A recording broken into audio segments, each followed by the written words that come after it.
السلام عليكم ورحمة الله تعالى وبركاته. مرحبا بكم في قناة كوزر ديليز. نتمنىكم تكونوا بخير وعلى خير، تكونوا في تمام الصحة والعافية. اليوم ان شاء الله غادي نوجدوا السردين في الفرن بحشوة لذيذة وكيجي بحال المقلي تماما بطريقة سهلة وطريقة زوينة باش يجي السردين بحال المقلي في الفرن، وكيجي لذيذ وكيجي زوين، وكذلك ما نساوش على انه صحي بدون زيوت، بلا داك القلي اللي تيكون في الزيت، وتيجي بحاله تماما كيجي لذيذ.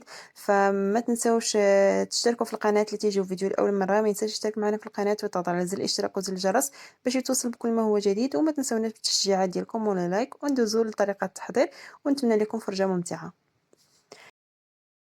وهنا بالنسبه للمقادير غادي نحتاج الكيلو تاع السردين. هانتوما كيف ما شفتوا سبق لي وراه منقي ومغسول مزيان وخليته تيتسخطر في الشبكه.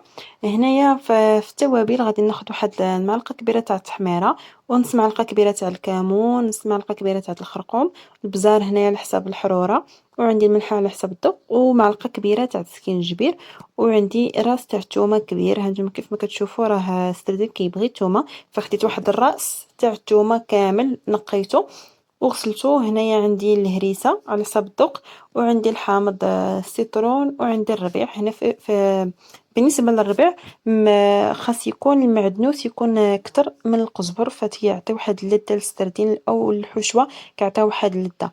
هنايا كيف ما قلت لكم الثومه راه خديت راس تاع الثومه كامل قشرته ونقيته، وغادي نبدا نحك فيه في الحكاكه بحال هاد الطريقه هذه. اللي بغى يقردو ينقيه ويقردو مربعات رقيقه بحال هكا بالموس يقردو، فانا غادي نحكو بحال هاد الطريقه هذه. وهنا بالنسبه للثومه راه الحوت او السردين فالحشوه تاع او الشرموله اللي تنديروا للحوت كتبغي الثومه، فضروري من الثومه راه كتحيد ديك الزفوراني تاع الحوت وتعطي واحد المذاق زوين للحشوه. انا كيف ما شفتوا راني حكيت راس كامل تاع الثومه.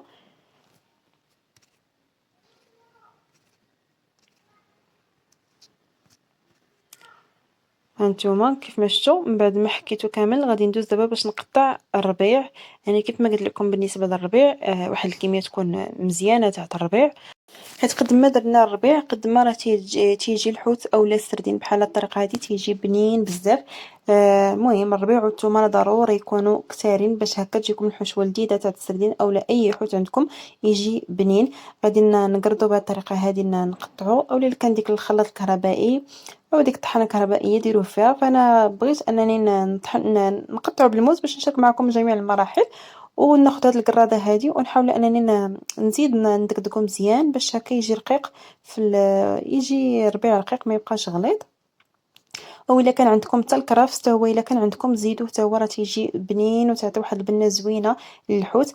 غادي نضيف انا من بعد ما طحنته مزيان غادي نضيفو على الثومه، وغادي نزيد عليه التوابل الاخرى نعاودها معاكم ماشي مشكل. عندي معلقه كبيره تاع سكنجبير، ونص معلقه كبيره تاع الخرقوم، والملح على حسب الذوق، والبزار حتى هو على حسب الذوق، وعندي معلقه كبيره تاع التحميره، ونص معلقه كبيره تاع الكمون. وغادي نضيف هنا كيف ما شفتوا الهريسه، واخا هكاك ما جاتش الحشوه حاره جات بنينه. وغادي ناخذ هاد نص سيترونه غادي نعصر داك العصير ديالها كامل، نحاول اني نعصرو كامل. الا كانت السيترونه صغيره نديروها كامله وماشي مشكل، راه السيترون تيبقى حتى الاخر والواحد تيعقب يعصرو من فوق السردين حتى تيطيب، ونزيدو نعصروه الا بغينا.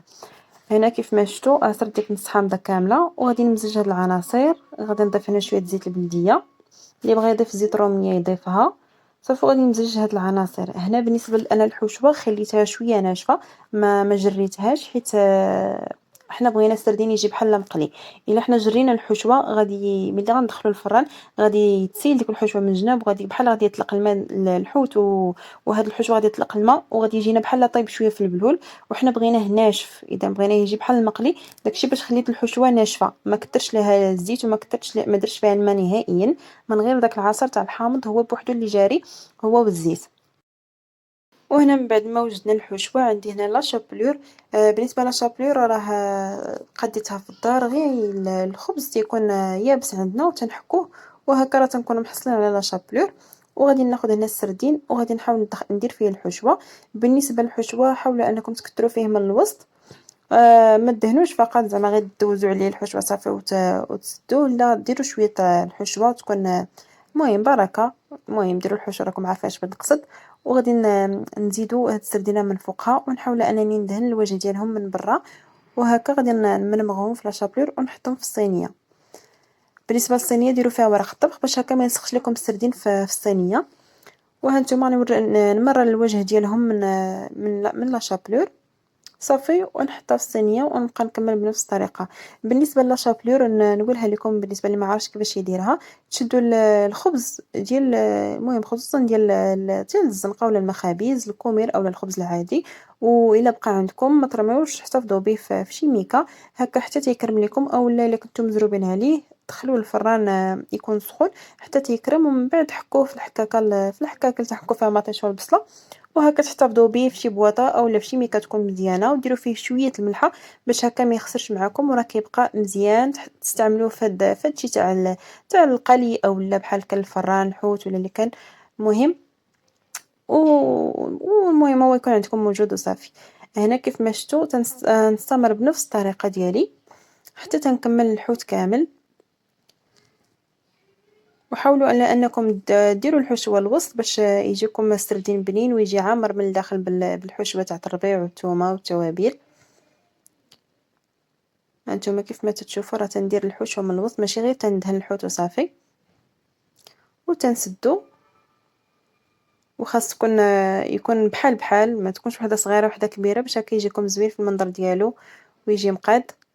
ونحاول انني ندهن الجوانب كذلك، ونديرها في لاشابلور ونمدها في لاشابلور ونحطها في الصينيه. وبالنسبه الا بقات لكم الحشوه حاولوا لانكم تعمروا السردينات كاع اللي باقين ما عامرينش مزيان عمروهم في حاله الا شاطت لكم. وصافي انا غادي نكمل بنفس الطريقه، فخليكم معايا لاخر الفيديو.